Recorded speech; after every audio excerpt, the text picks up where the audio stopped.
Hello everyone. So today I'm going to review my Hasbro 2008 talking Indiana Jones doll. So here he is. It's Indiana Jones. This doll came out in 2008 when that Crystal Skull movie came out. So there was a toy line that relaunched. Yeah, it's like a relaunch of Indiana Jones toys. There were 3.75-inch figures, and there was this guy. This guy is roughly 11.5 inches, from his feet to his top of his hat, roughly. So I'm gonna review this guy today. Alright, so let's get right to his accessories. So he comes with a belt, of course. So this thing wraps around Indy. Wraps around his waist, as you can see. It's got nice detailing. You can see the buckles, and it looks really like leather. It's got these straps. And this one goes around Indy like this. You wrap it around his waist and you put that peg through that hole, and that's how it looks. Now, if you're wondering why it has that, this goes for his other accessory, which is his coiled whip. So if you watch the Indiana Jones franchise like I have, you know that Indy always has his handy whip to help him in his adventures. So this is his coiled whip right over here, and it goes around like this. So you could just put that through the hole, press that peg over there. Oh, put this part rather. Put it through the peg, and there it is. It just hangs by his side right over there. So that's a pretty neat accessory. And there's another hole here to put his gun holster. So this is his gun holster over here. Another great accessory. I like the detailing. It looks like it's leather, and it can open up, and you could slide in his gun. This is his gun. Indy carries a .38 revolver. Here it is. Let's try to get a good close-up on that over here. That's his .38 revolver. Nice sculpting, nice detailing, even in the handle. This thing came unpainted, but I took the liberty to paint it. But it really comes in like flat gray. I painted it silver and black, just for the heck of it. I thought it would look cool. Now, the nice thing about this is this thing slides perfectly into the holster right over here. Nice snug fit. Then you could wrap it up here and put this hole through that peg right over there. Now there's another peg over here that fits right to this hole. So when I put that over there, it hangs right there on Indy's waist. So this is a pretty nice little belt. It's removable, and those are some of his accessories over there. Next off, we got his uncoiled whip. My Indiana Jones came with this pretty cool uncoiled whip over here. So, there. Nice detailing. You can kind of see the leather on it, so very good. Nice fine detailing. It's kind of like soft rubber. You could really whip it around. It's a bit on the short side, because I remember this thing was long enough for him to swing with, but in this toy it's a little short, but still not that bad. Still does the job. It's got this little loop over here, and you can actually put it through Indy's hand, just to keep it secure. You could put that loop in there, put the whip over there, and Indy could do his whipping action. But as you can see, compared to the figure, it's a little bit on the short side, but still, it's nice that it has it.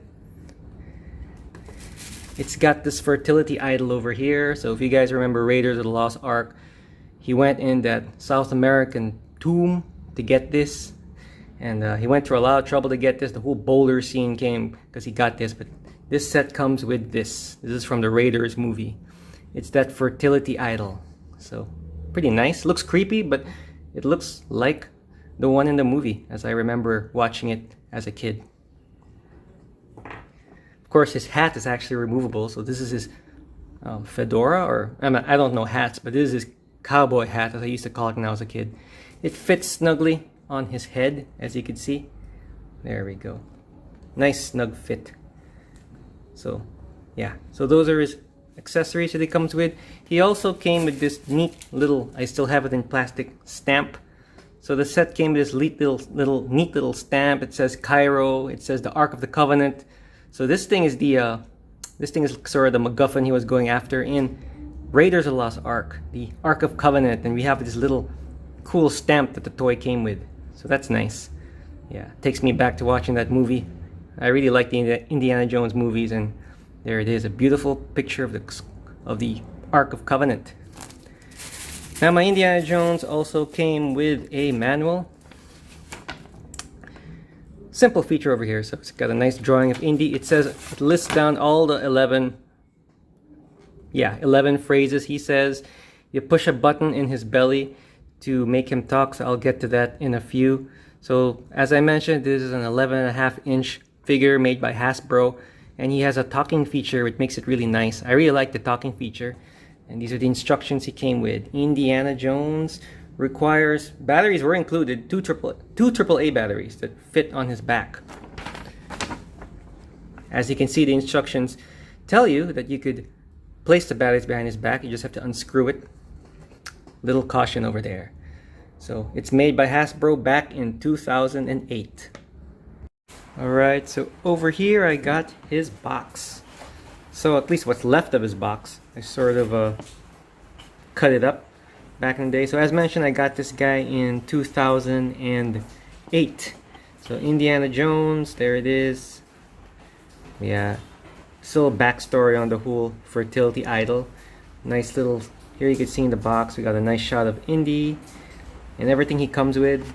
So, and the other guys in the set, there's Shia LaBeouf playing Mutt Williams. That's swordsman from Raiders, German officer, and there's Whip Indy who's got the bag. Oh, I wish I had that bag, but yeah, it comes with Whip Indy. Alright, so that's the back of the box over here, what's left of it. Here's the side over here. Nice artwork of Harrison Ford as Indiana Jones. 2 special offers, has that one written on it. And another panel over here, which is, again, excellent art of Indiana Jones. Harrison Ford as Indiana Jones. He's got the idol in his hand and his revolver. So as mentioned, I got this guy back in 2008. And actually, I have 2 of them in the sense that my 2008 one, the voice sort of acted up because I broke the button. So a few years later, I got another one. But this other one didn't have all of his clothes. So he's a combination now of my 2008 and the current one. But anyways, moving forward, yeah, this is the box. Some nice artwork over here. So let's get to the figure. So this is my Indiana Jones. So that's a close-up of his face. He kind of looks like Harrison Ford. Close enough, good enough. See in the profile, front view. Yeah, it looks enough like Harrison Ford. Take the hat off, you can see he's got molded hair, which is pretty good. Mine, the face is made of sort of like a soft rubber, and it kind of cracks in time. I guess this happens in time because this is a pretty old figure. But, you know, it pretty much lasted, all things considered, since it was from 2008. A little cracks in the face, but other than that, he's still pretty good. He's got blue eyes, and archaeology is the search for as facts. mentioned, he talks. So I'm gonna, all of these clothes, by the way, are removable. And there's a little bunch, as you can see, these are the speaker. This is his speaker where his voice comes out. So the pants is removable, the shoes are removable, and so is the jacket and his inner shirt. Now this thing is made by Hasbro, so this is like those big G.I. Joes they used to have back in the day, the 12-inch G.I. Joe. So his body pretty much looks like that, except he's got the voice gimmick. I think some of those G.I. Joes had voice gimmicks back in the day too. So there he is, a nice good look at Indiana Jones. Looks close enough to Harrison Ford, in my opinion. And let's get the articulation. First of all, you can turn his head around. I don't want to make it do the full 360 because it's got a mechanism, see? Trust me. You press this little button over here. Let me just unbutton it. You press that button, it makes his mouth go. Yeah, he talked. It makes his mouth open up, so it's hooked in there. His arm can go all the way up like that. Doesn't have a double jointed elbow, so you can just curl it all the way just up to that. Here's his wrist articulation. So, well, you could spin it and up and down and spin it all around. That's what he could do. He could spread his legs. I'll just do it with one leg first. He doesn't have a double jointed knee, so it only goes up to here. But it could turn, so I don't know, you could make it look like he broke his leg or something, but it twists. And just like his wrists, his ankle can also go up and down and turn all around. So that's basically his articulation. he has a waist articulation too. There. You could probably turn it all around, but you know, mine's a bit stiff and his shirt's also tucked in. So this is Indiana Jones. And I have to say it looks close enough to Harrison Ford actually, and I like it. And yeah, now we're gonna get to some of his phrases. So his clothes, by the way, can be removed, and I had switched around his clothes. Right now I'm just gonna take out his jacket for you guys, so just so you could see. So you could take the jacket right off, and you could take off the shirt as well. I'm just gonna show you guys where the battery is. So nice shirt, by the way. Nice pockets. It's got pockets. They're somewhat functional pockets. And for that matter, before I get his shirt off, he's got jacket pockets too. They're also functional.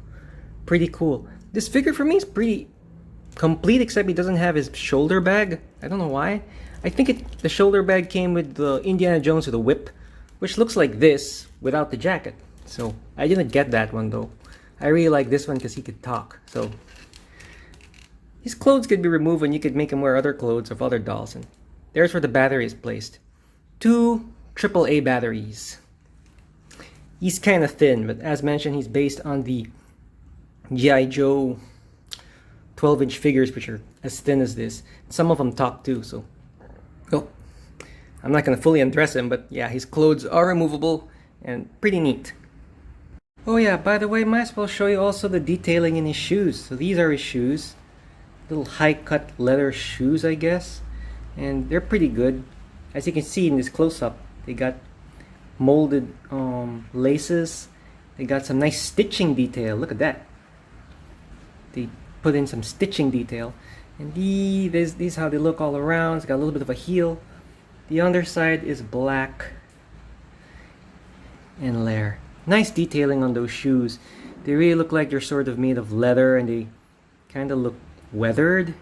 I think it's from the period, but I like the way they molded in these little stitching. So that's great detailing on his shoes, which are made of a rubber, I reckon. Yeah, rubber. But still, gotta appreciate them. Indiana Jones says 11 phrases, so we're gonna test them out. So I'm gonna put his face on close up, and Indy's gonna talk. So I'm gonna press it for the first time. Let's see what he says. Fortune and glory, kid. Fortune and glory. Yeah, fortune and glory. So if my memory serves me right, that's from Temple of Doom. He was telling that to Short Round. Let's go to the second one. That's why they call it the jungle, sweetheart. Also from Temple of Doom, he said that to Willie back in the day. Willie Scott. No ticket. No ticket. I remember that one from Last Crusade when, yeah, he punched out that Nazi colonel from the air balloon, from the dirigible, or blimp. Yeah, blimp's the right term. No ticket. I like that scene. My name is Indiana Jones. My name is Indiana Jones. I remember he said that in Temple of Doom when he was talking to that Indian guy in Pankot Palace. But he probably said it a bunch of times also in the other movies. Let's see what he has to say next. Snakes. Why did it have to be snakes? Ah yes, that iconic line from Raiders when he was supposed to go into that hole, and Sala made him go first, and it was full of snakes there. The Ark of Covenant was there. Next one. Oh, rats. Yeah, that's from Crusade. That's when he was like looking for the tomb of that knight, and there were a bunch of rats all over the place. It was like in an Italian sewer, like a sewer in Venice. It's a pretty good line. And this one says, I hate these guys. I hate these guys. That one's from Crusade. Yeah, he was like spying. Not really spying, he was gonna rescue his dad, and there were Nazis, and he said that. I hate these guys in reference to the Nazis he stumbled across. I think we got a big problem. I think we got a big problem. Oh, my memory. If my memory serves me right, I'm not sure where that came from. Was it the part where the walls were closing into him, or in Temple of Doom, or was it Raiders? I'm not sure, but I remember him saying it. I just can't really remember which movie that was right now. Archaeology is the search for facts. I remember that. That was when he was teaching. I think it was in Raiders, or was it? It's one of the teaching scenes. I'm not sure if it was Crusade or Raiders, but he was like writing archaeology on the chalkboard. That's why I heard the chalkboard sounds. Trust me. Trust me. I think he said this to Marion from Raiders. I think, but yeah, I remember it from there. I'm That's from Raiders. That was when he was like, he had to, before he did that whole truck scene, Sala was saying, what's your plan? And he said he's making up along the way. So that's from Raiders. And this one? Fortune and glory, kid. Fortune and glory. And we're back to the beginning. He said that to Short Round. So those are all the lines that my Indiana Jones doll says. So those are 11 phrases. And this is my Indy toy as a whole. I removed this belt from a while ago, but you know, I could put it back right now just to show you. So he's a great figure. My thoughts of this figure is I really enjoyed having it around. This was one of my favorite collectibles. I got it in 2008, so that was a long time ago. I took care of it pretty well. His jacket looks pretty cool, so I'll just show it to you. I guess in time it kind of flakes off. So mine is flaked off a bit. Not entirely, but a bit. I don't know if you can see this with the camera, but there's some, yeah, it's not as fully covered with this leathery feeling as it used to have, so he flaked a bit. The khaki pants is pretty durable. And so is his inner shirt. So he's one of my favorite 1/6 scale figures. So if you're wondering how tall he is, well, let's put that later. If you're wondering how tall he is, compared to other dolls of his size, this is him next to my Made to Move Barbie. So pretty good height, around the same height. Of course, she has probably high shoes, but yeah, they're about scale. My final thoughts for this figure is it's a pretty good figure. I think you could still get it from, you could still purchase him. I'm not sure how much he costs, like $60 to $100 if it's boxed or not, but you know, for me, he's still a very nice figure to have. Indiana Jones was one of my favorite, was one of my heroes growing up. He was one of those characters that I liked watching all the movies, even Crystal Skull. I enjoyed watching that. And thanks to Crystal Skull, we got this figure. I mean, it came out during that time. And I think this is a good representation of the character. So once again, it's made by Hasbro, and I'm very pleased with this toy. I mean, when I got it, I felt pretty euphoric because I never had an Indiana Jones toy until 2008. And when I got this guy, I was pretty happy. So overall, he's of good quality. He more or less looks like Indy. He looks close enough to Harrison Ford, for me, in my opinion. Close enough. And it's fun to play with him. You can actually, if you have extra clothes of other dolls, you can switch. You know, if you have those 12-inch World War II dolls, this guy will fit right in. You could buy them Nazis and you can make them have a fist fight with Indy. And the clothes are swappable. I actually tried switching his clothes a few times and it can be done. Just gotta take my word for it. I was able to do it. So this is my Indiana Jones action figure. It's my review of my 12-inch, roughly 12-inch Hasbro Indiana Jones from 2008. Thanks for watching.